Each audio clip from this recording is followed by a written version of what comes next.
shamarran immoo akkamittiin qora seetan simboodhaan qora bareedinaan qora daawitii fuuldura dhaabbatanii akka isaa yeroo hedduu of ilaalan taasisa jechuudha. Bareedina isaaniitti simboo isaaniitti akka isaan boonan godha. Mataa isaanii rifeensa isaanii kana sagal akka ol filan akka isaan gadi filan taasisa. Sagal akka isaan qaama isaanii kana of ilaalan isaan taasisa.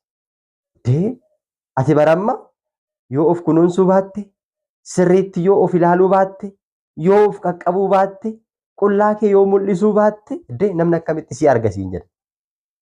Namni akkamitti si arga? Akkamitti gaa'ela dhaabbachuu dandeessa?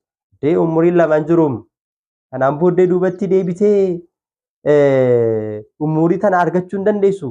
Bara jireenya kee kanatti umurii tana itti fayyadamuu qabda. Jechisiisetu hedduu isaanii qullaa oofsisa. Hedduu isaanii kabaja isaanii irraa fuudha. Gara sagaagalummaatti isaan galcha. Waaqarraa addaan baasa.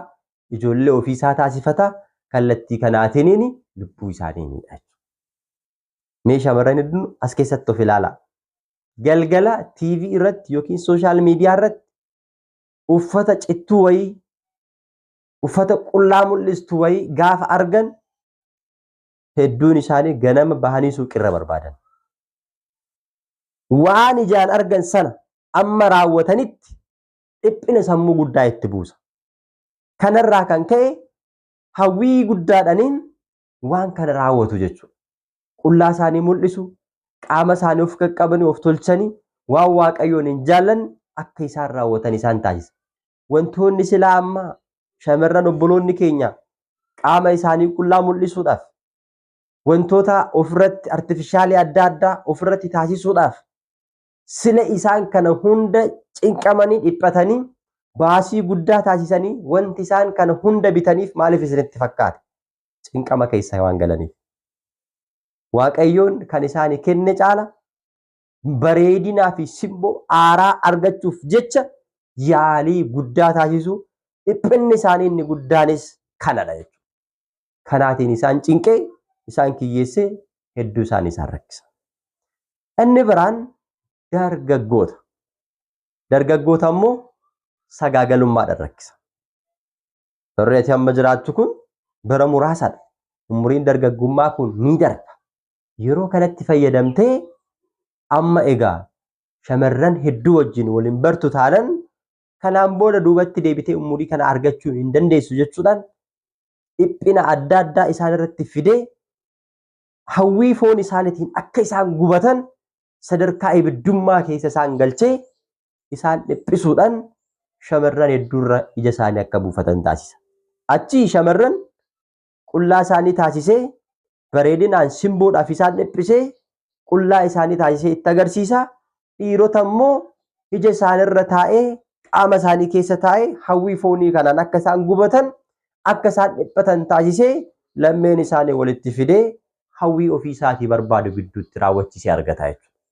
Kallattii kanaan jarreen lamaan iyyuu maal godha? Mootummaa Waaqayyoo keessaa baasa. Lammaffaa dargaggoota irratti akka isaan waaqa hin beekne yeroo isaanii nyaataaf dhugaatiitti akka isaan dabarsan amma nyaanne taanan amma hin dhugne taanan qaama kee ofiin ijaarre taanan umuriin dargaggummaa kun darbeera taanan deebitee boru bara dulluma keetti lafeen kee qaamni kee cimuu hin danda'u. Nyaata dhugii jechuudhaan sooma fa'aa lagannaaf kadhannaarraa isaaf fageessaa jechuudha. Inni arfaffaan lubootadha. Luboota immoo kan inni ittiin caaqu yookiin ittiin dhiphisu keessaa tokko tibiit isa jedhamu yookiin of tuulummaa.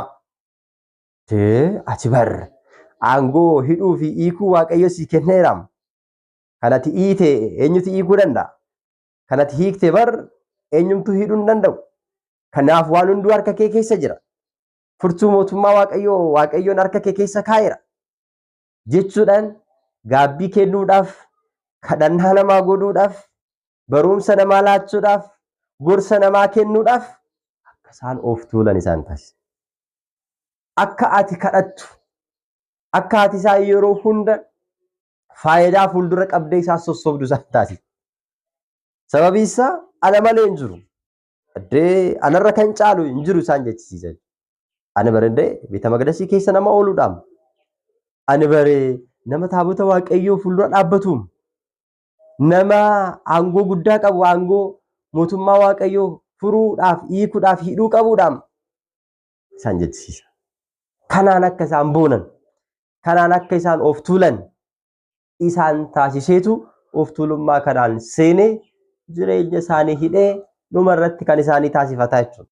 Abbootii tokko tokkorraa gaabbii fudhachuudhaaf dirqama wantoota isaan jaallatan isaanii raawwachuudhaaf qabaata. Kallattii kanaan akka isaan hidhaman, akka isaan of tuulan, ana malee abbaan biraan jiru, ana caala gorsa kan laatuuf hin jiru waan ta'eef ana dhiisee deemuu hin danda'u jedhanii yeroo hunda akka isaan yaadanii fi akka isaan dhiphatan taasisee of tuulummaadhaan isaan rakkisaa jechuudha. Monoksoota immoo sassataan yeroo hunda waan soomaniifu nyaata baay'ee waan hin nyaanneefu hojii biyya lafaas hojjetanii yookiin mindaa waan gahaa hin qabneefu waan xiqqoo sana yeroo argatanitti nyaatanii isaan booddee immoo darbanii yeroo biraatti nyaatan waan ta'eef waanuma xiqqoo kan akka isaan sassatan taasisa. Keessattuu maallaqa irratti akka isaan sassatan taasisa jechuudha. Birrii akka isaan jaallatan, akka sassatan, fiqira nawaa isa jedhamu yookiin jaalala birrii kanaan akka isaan qabaman taasisa. Kanaan booddee birriidhaaf jedhanii lafa seenuti hin qabne akka isaan seenan isaan taasisa. Sababa kanaan dogoggora guddaa keessa galanii akka isaan waaqayyoon gaddisiisanii fi kaayyoo fi adeemsa isaanii sana akka isaan galmaan hin gaanne kallattii kanaan jalaa taasisa. Egaa hafuurri hamaan tooftaalee kanaatiin dhala namaa qabatee keessa erga seenee maalummaa isaa erga hubatee booddee kallattii barbaadetti gaggeessuu danda'a jechuudha. Isin amma mana tokko ala dhaabbattanii maalummaa isaa beekuu hin dandeessan. Keessi mana kanaa bareedaadha yookiin fokkisaadha jechuun danda'amaa? Hin danda'amu. Erga keessa seennee booddee yoo ilaalle maalummaa mana sanaa hubachuu dandeenya. Kutaa meeqa akka qabu, maaltu akka keessa jiru addaan baafachuu dandeenya. Isaan booddee gaafa biraa gaafa deebinee dhufnu manni sun nuuf haaraa hin ta'u. Akka barbaanne seennee mi'a fudhachuutiif malee seennee fudhachuu dandeenya. Daabiloosis jalqaba bifa kanaan erga seenee booddee kallattii barbaadetti kutaa keessa keenya jiru, yaada keessa keenya jiru erga addaan baafateen booda akka barbaade gochuu danda'a nama isaaf of kenne irratti jechuudha. Kanaafuu